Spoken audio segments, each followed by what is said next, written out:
All right, today we're going to be talking about, it's labeled 15, position and velocity. It's actually position, velocity, and acceleration, all three. And I've moved this up because you've got an FRQ this week that talks about position, velocity, and acceleration. And these are very important problems. They'll be on your next test. Some of these will be. You'll see position, velocity, acceleration the rest of the year. For the last several years, there's been a free response question on the exam over position, velocity, and acceleration. So this is, just treat this as an introduction today. We're not going to cover everything with position, velocity, acceleration today. A lot of it you're going to learn as you go through working FRQ. So we're not going to spend a lot of class time, but I think once we give you a little bit of an indication of what it's like, some of it you'll be able to pick up on your own, and if not, we'll be glad to help you through it. I want to start off by talking about something you already know, average velocity. Average velocity, you've been calculating average velocity as long as you've been calculating velocity. Average velocity is what you think of as just velocity.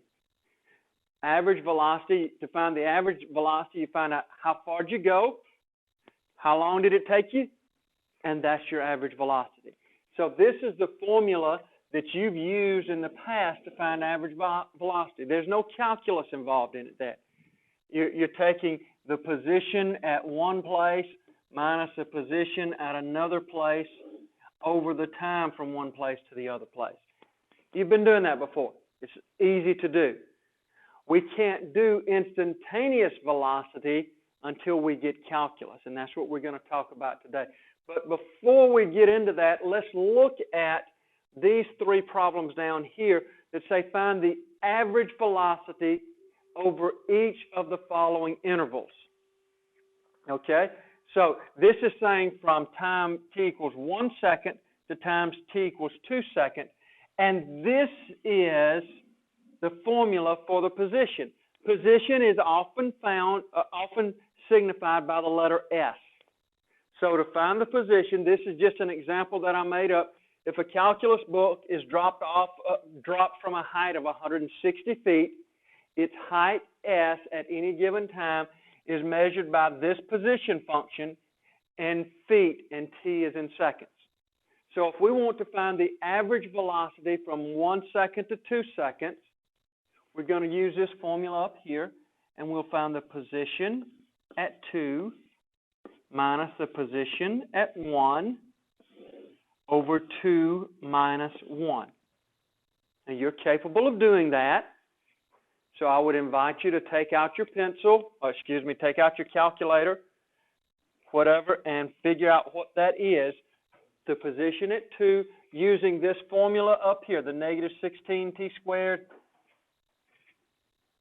plus 160t plus 160.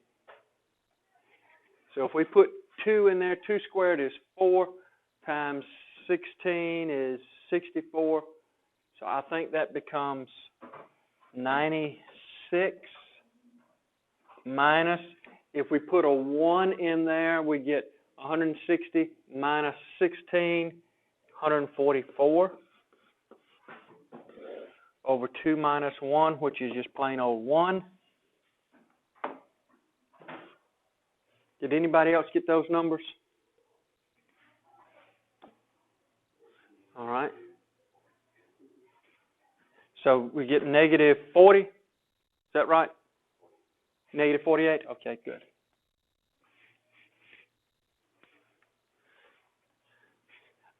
All right, now, why negative? Negative 48 feet per second. Why is this negative? It's going, this is a book that's being dropped, so that signifies to us that it's going down. And if you've taken physics before, or probably even physical science, you may have heard of vector quantities and scalar quantities. A vector is something that has both magnitude, 48, and direction, negative. tells us it's coming down. So velocity is a vector quantity. It tells us the direction that it's going as well. So just as a practice, go ahead and figure out the 1 to 1.5. Front row, y'all find out the 1 to 1.5. Back row, ladies, y'all figure out 1 to 1.1. Okay?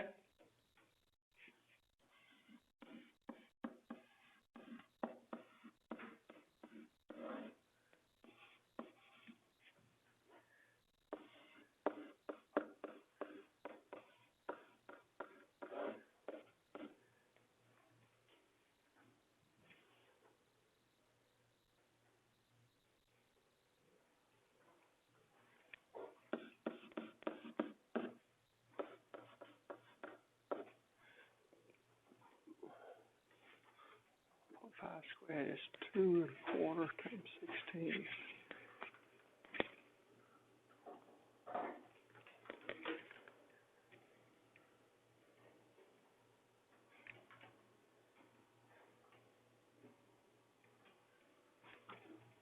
What did we get for the 1.5 to 1? Have y'all reached a solution for me?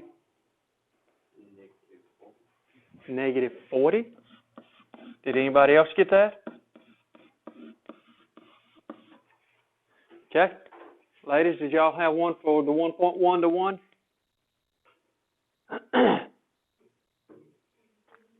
Negative 200. It doesn't look to be in the right ballpark there. Negative 33.6. That sounds like closer to the right ballpark there, because all of my numbers are... Okay, so that's average. Now, from this data, could you give me a guesstimate of what the velocity at 1 second is? What can you tell me about the velocity at 1 second, do you think? Is it more or less than this negative 33.6? Well, that's a loaded question because it depends. Is it closer to 0 or further away from 0 than negative 33.6? Got any guesses? Look at what was happening here. From 2 to 1, the average was 48 feet per second. From 1.5 to 1, the average was 40 seconds. From 1.1 to 1, it was 33.6 seconds negative. What if we did this 1.01 to 1? Would you expect, what kind of number would you expect to get here? Smaller as in closer to 33, 32. You'd expect to get something a little bit smaller.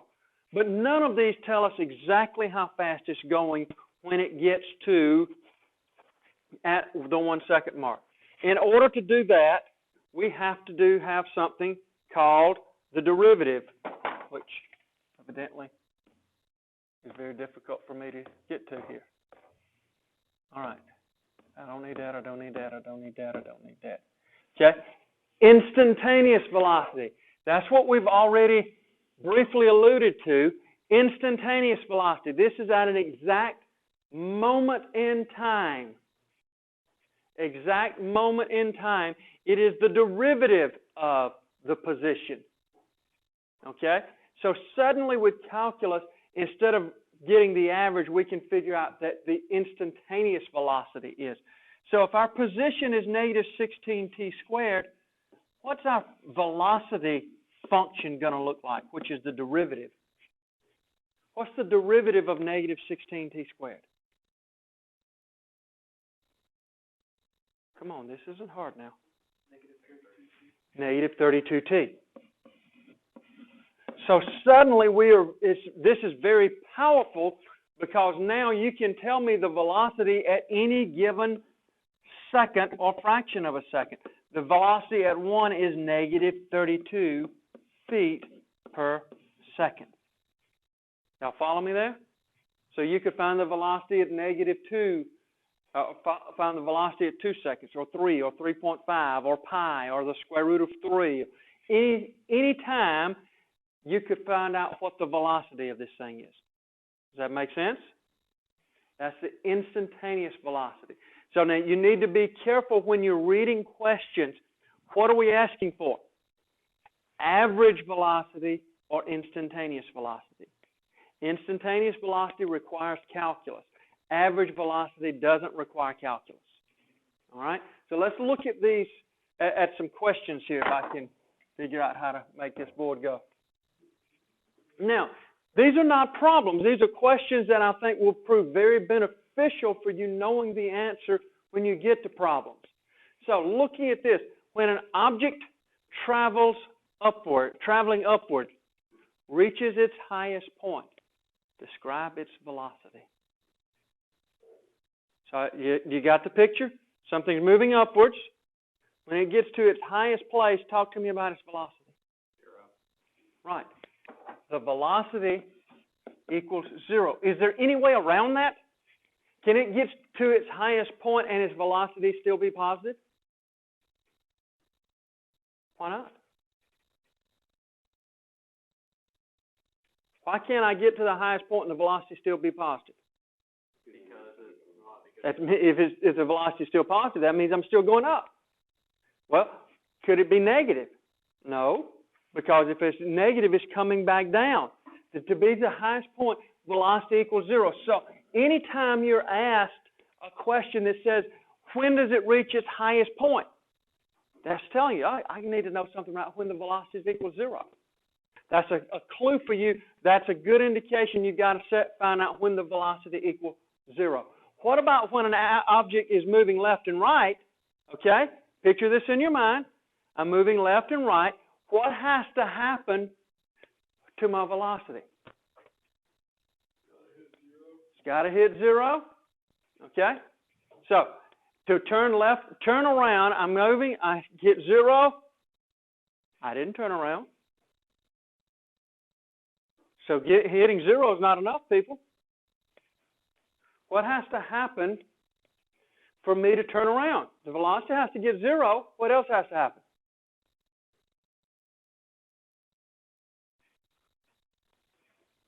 Velocity has to equal 0. But for me to, if I'm going to stop and not run into that wall, two things have got to happen. What has to happen to my velocity? It has to stop. What else has to happen?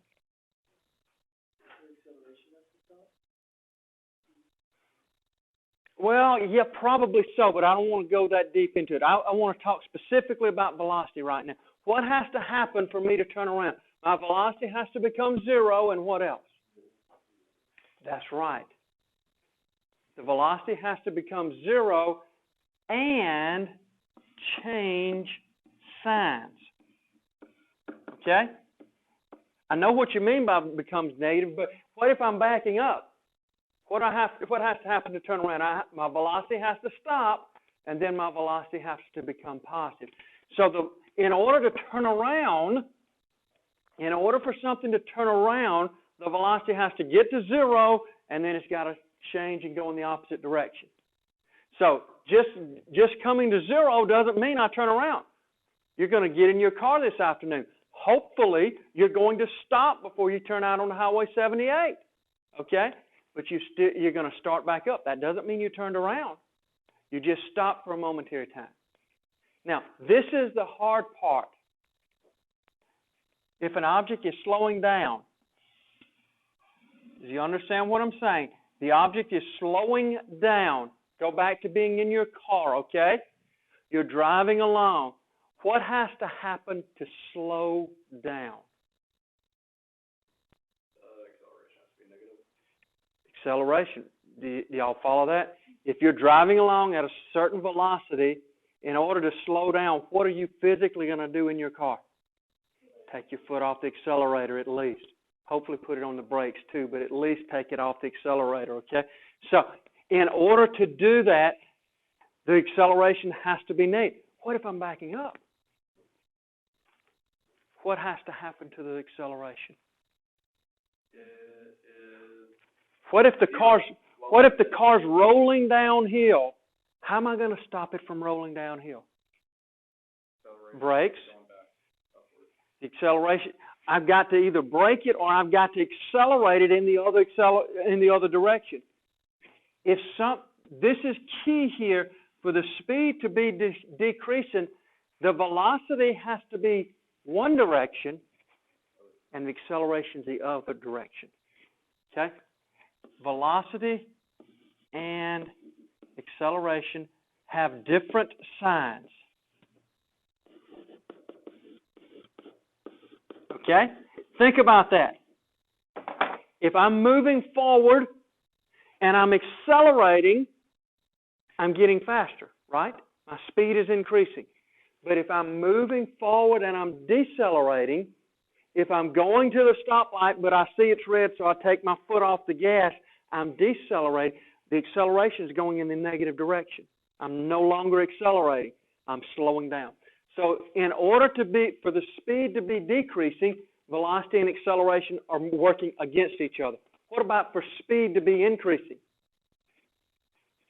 What about speed to be increasing? What has to happen? Both working together, okay? Now notice I used the word speed there, not velocity. Why? Velocity is direction. Speed doesn't have direction.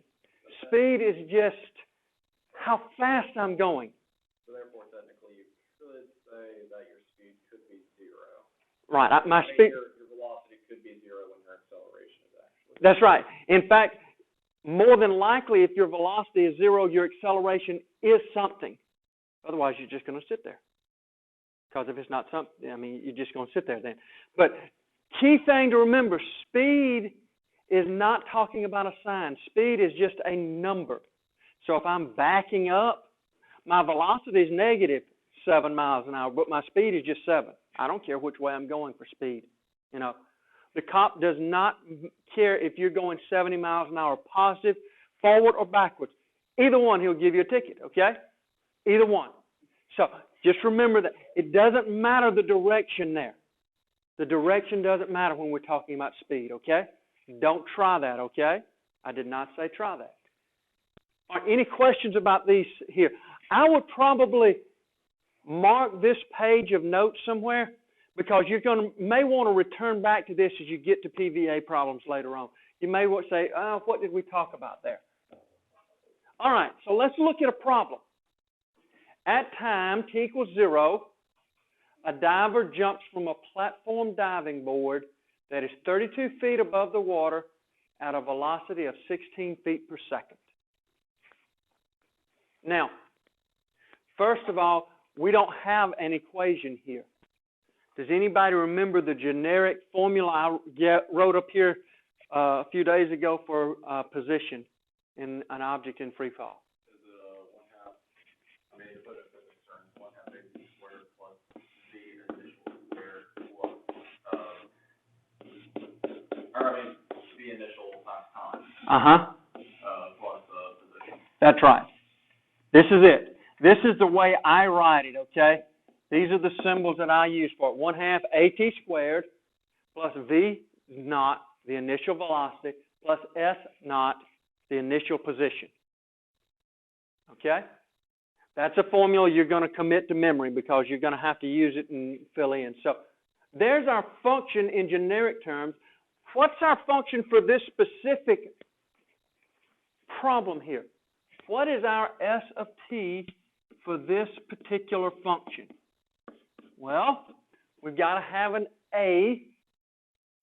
What is accelerating this diver? Gravity. Gravity. Because when he jumps off the board, what's going to happen? He's going to fall. So, what's gravity? Anybody remember the number for gravity? 9.8 meters per second squared. Yep, but we're in feet and seconds, so 32, negative 32. Negative 32, it's 1/2 negative 32. We know we're going to have t's in it, t squared, plus v sub 0t. What's the initial velocity? 16 feet per second. Now, here's where you've got to use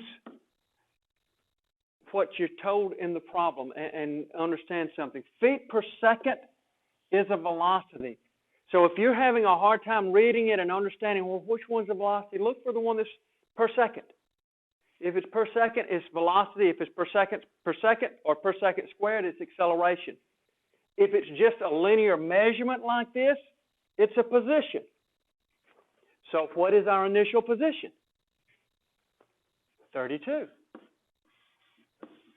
So our 32 is our initial position. That's where we started at. We're 32 feet above the water with an initial velocity of 16. Is that 16 positive or negative? We put it as positive. Why is it important to know if it's positive or negative? Yeah. Is it positive or negative? What do you think the guy's going to do on the board? Well, jump. If you're saying jump, then he's going to go up. He's going to jump up, so he's going to go up. So if we're looking at this diver here, he's going to be standing here, and he's going to jump up in the air, and then he's going to turn over, and he's going to go down, and he's going to splash into the water. That's what we expect to happen, right? So that's kind of a picture of what we've got. So that's the position function. We didn't ask for it. What's the velocity function then? Can you tell me what the velocity function is going to be? How do we find the velocity? Changing position over changing time, so... But we're looking for instantaneous, so how do we find velocity? Derivative, okay? So what's the derivative of 1/2 negative 32t squared?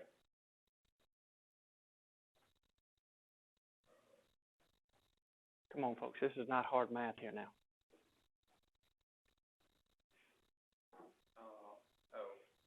Is it just... Negative 32t plus, what's the derivative of 16t? 16, what's the derivative of 32? 0. So there's my velocity. What's my acceleration function? How do we find acceleration? We haven't talked about that today.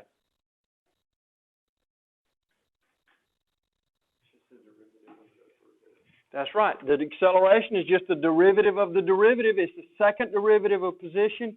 It's the first derivative of velocity. So our acceleration is negative 32. Acceleration is constant.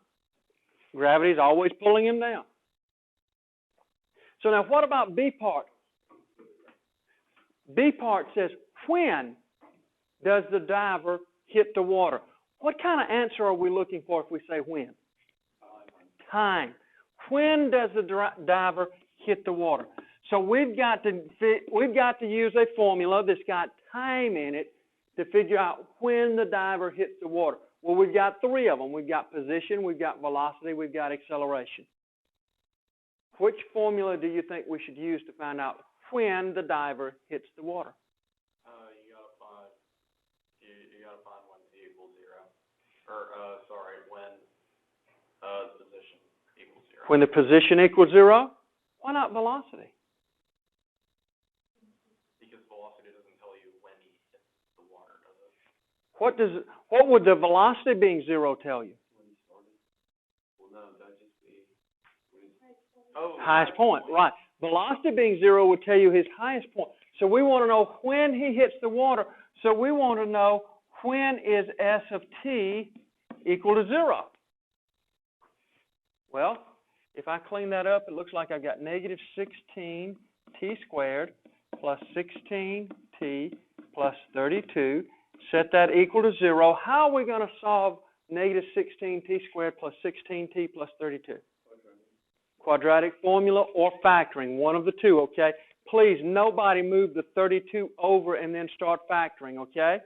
That makes your teacher very angry when he's grading that paper. He writes no in big letters on there, okay?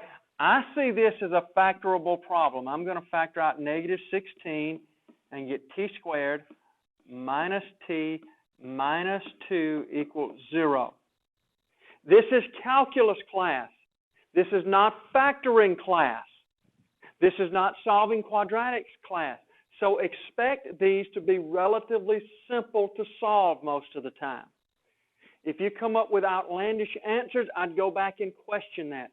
But if I factor that, then I can factor it as t minus 2, t plus 1. So I got t equals 2 and t equals negative 1. I got two answers. So he hit the water twice, he bounced. No, it's because one of them he never hit because, negative 1 is before you started. Right. Remember, these are times. So this is negative 1 means 1 second before he started. That means if this were a parabola, like it would actually be, like this thing right here would be a parabola if we graphed it. If we were to graph it, the other piece of it would be back here at negative 1. This is 2. So we're looking for a positive time, since we aren't going to talk about negative times in here. So when did he hit the water? He hit the water at t equals 2. What is the diver's velocity at impact? How do we figure that out? You just plug time back into the velocity. That's right. We just plug time back into the velocity. So we're just going to find the velocity at 2. Negative 32t plus 16. It's negative 64. That's negative 48 feet per second. Students have a problem with that sometimes. Some years I've had students immediately say, 0. He's going 0 when he hits the water. Why not? Because that's not his highest point. Okay. Well, I got a better question for you. What if the pool's empty? Ouch. Isn't he going 0 when he hits then? No. What's he going to do then? You think he's going to go on through the bottom of it? 0 seems like a logical answer, people, doesn't it? No. I mean, drop somebody right here. I bet they won't go through the floor. What's the 0? 0 makes sense because he's probably not going to move after he hits there, is he? But what's wrong with that argument? There's like force involved that cancels out the acceleration of things. He's not moving 0 when he touches the ground. He's moving 0 right after he touches the ground. Okay? That's a real hard stop right there. So he's going to stop. He's going to be moving 0 a fraction of a second after he hits. But he wasn't moving 0 when he hit the ground. He couldn't have been moving 0 when he hit the ground. Because if he was moving 0, he wasn't moving. Therefore, he couldn't hit the ground.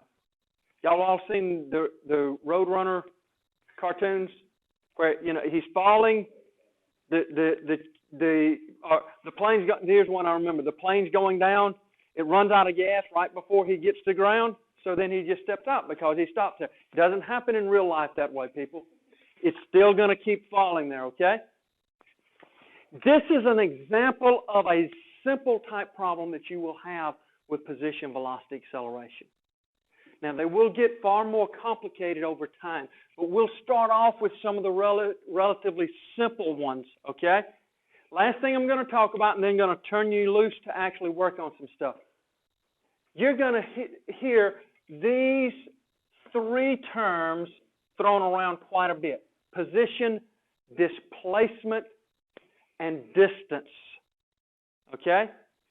What's the difference between these, okay? Let's try to make some sense of it.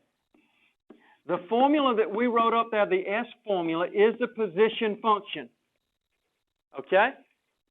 Position is where you are. Okay?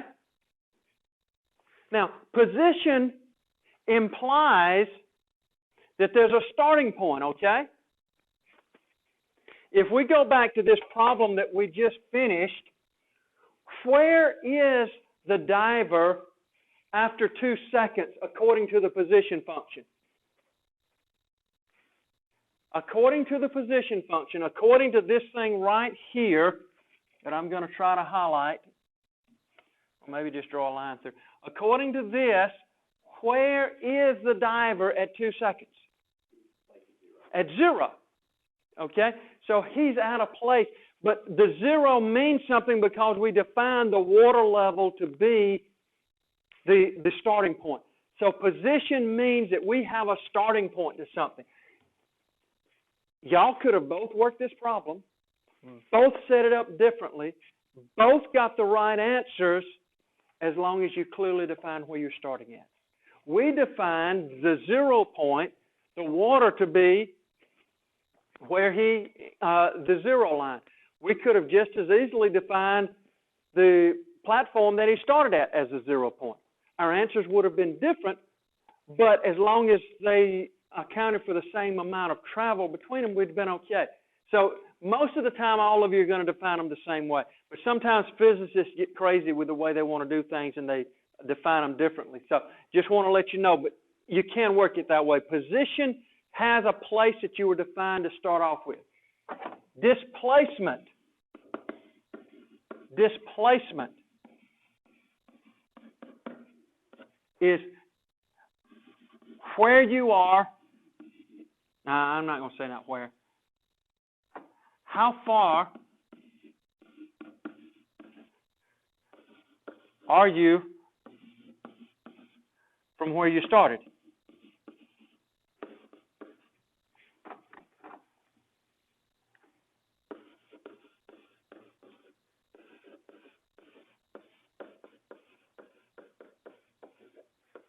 Okay? How far are you from where you started? That's displacement. Okay?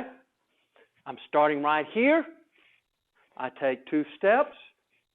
I'm 2 steps away from where I started. I take another step. I'm 3 steps away from where I started. Okay? How far am I from where I started? If we go back to this problem here, how far, what's my displacement? How far am I from where I started when I hit the water? Where did I start off? I started 32 feet above the water, so I'm 32 feet away from where I started, okay? How far away am I? A lot of times it's going to be the same. Now let's go back to this problem here, okay? I started here. I take 1 step. I take 2 steps. I take 3 steps. What's my displacement? 1. Because I'm 1 step from where I started there, okay? Doesn't have to be the same as position, but it sometimes is. Displacement is how far I am from where I started. Now, what's distance? Distance is how far I traveled. How far did you travel?